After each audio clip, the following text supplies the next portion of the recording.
All right, it was good seeing you guys. Today we're just going to be doing another pancake lesson, and we're learning a new chord. But there are 3 central concepts and 3 separate lessons that will be inside here. First lesson. Now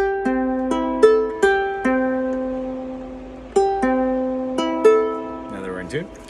First lesson is we're going to go back to our A major, which is our first finger on the 1st fret on the C sharp. Remember, these notes open are the G tone, high G, C, E, and A. So when we play our C, if we go on the 1st fret, it becomes a C, a sharp. The only 2 caveats are the piano keys that we're talking about. The E to F, there is really no E sharp or an F flat. There really is no B sharp or a C flat. It's only when we're in a certain key talking about it is that something that we actually need to do. But as far as knowing that, you don't really need to know that. Here we do have this. So last week's follow-up is this is an A major, and this is an A major in the 2nd position. When I scoot that up a half step and I bar these 2 that were open, it used to be A and the C sharp, right? A, C sharp, E, which is my 5th, and then another A.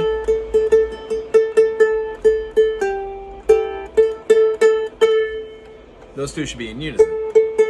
So when I've got that A and I'm playing in the 2nd, I can scoot it up and bar, which becomes a B flat. Then a B, then a C. Same as that because we have a C, G, E, and an A. This structure is the same as this, but when I scoot it to here, it makes a C major. So if we work on that and we work on doing our C major, we could also use that and go back a half step to the B because there is no C flat, it's just a B. And here's where our lesson 2 begins, or lesson 1 rather. We're gonna have a half bar which covers the B and the F sharp with our first node on our 1st finger of this guy right here. So when we put that on there, we have our next shape is the same as this A, it's just not here and it's right here. So we've got a B major, not a B flat, not an A, B flat, B, not a C, not a C sharp, not a C, but a B. What we're gonna do is we're gonna do a half bar, we're gonna do a full bar, we're gonna take off our 3rd, and then we're gonna put a partial bar. The difference between all of these are, the first one has a half bar, just these 2 notes held down by 1 finger, and then the shape. The second thing has a full bar, which all of them are held down, and then the shape is just laid over the top of that. The third thing is we're taking off our 3rd scale degree in the key of B. That's our 3rd scale position, determines major and minor. So A, B, B, C, D, E, F. Take away my 2nd and 4th, I've got B, D, and F.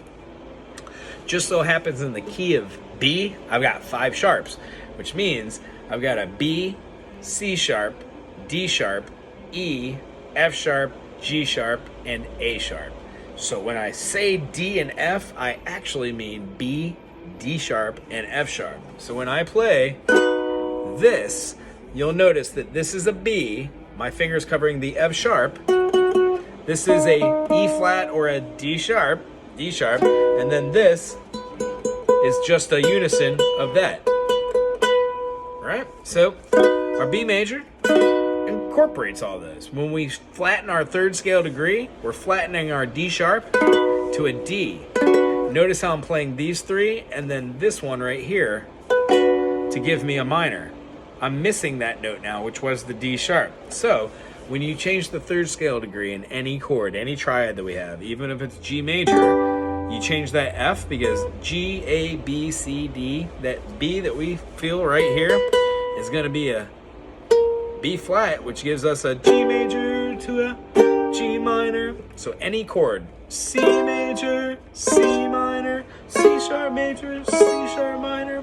But in the key of B major, and we get rid of that, that shows us our 4th way of playing this. So what the takeaway is, if you play your major chords with a 3-string bar, and then you play your chord over the top, you can just remove your 3rd from that to give you your minor 3rd.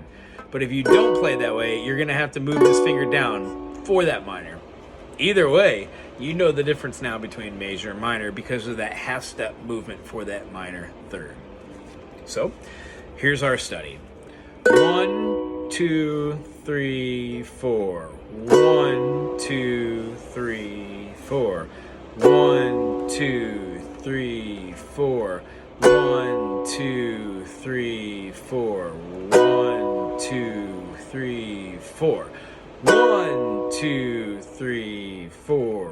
1, 2, 3, 4. 1, 2, 3, 4. 1, 2, 3, 4, 1. So what I've done is done a half bar with the chord, a full bar with the chord. I've taken off the third scale degree to give us a minor. I've taken off the full bar and done a partial bar to give us the minor.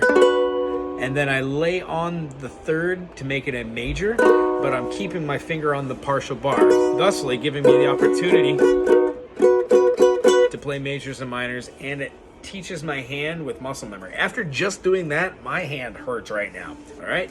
The thing is, you're not always going to play every song with a bar chord, so building muscle memory is what builds up resistance to it hurting. All right. That in combination with your fingers not doing this kind of crazy floppity doop, and they're just there and they're pointy on there, helps by doing the spider exercises, making sure that they're all pointy notes and not flat notes, because flat notes will lead to bland chords. All right, and then as far as our third lesson here, that's going to be the song with all downstrokes. We're going to be doing C major to an E minor. Once you have these chords, you could start with double time.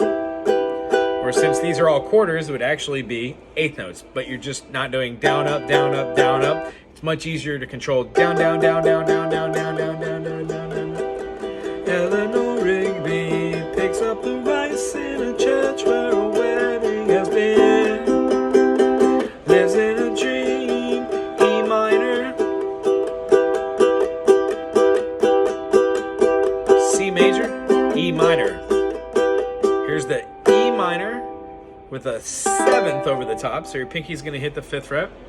You're going to move just that note, not the chord, not the E minor, but you're just going to move the seventh to the sixth. And then what we're going to do is we're going to take all of our fingers off except for the C note, and then go back to the E minor. You can also play it like this: E minor 7, E minor 6.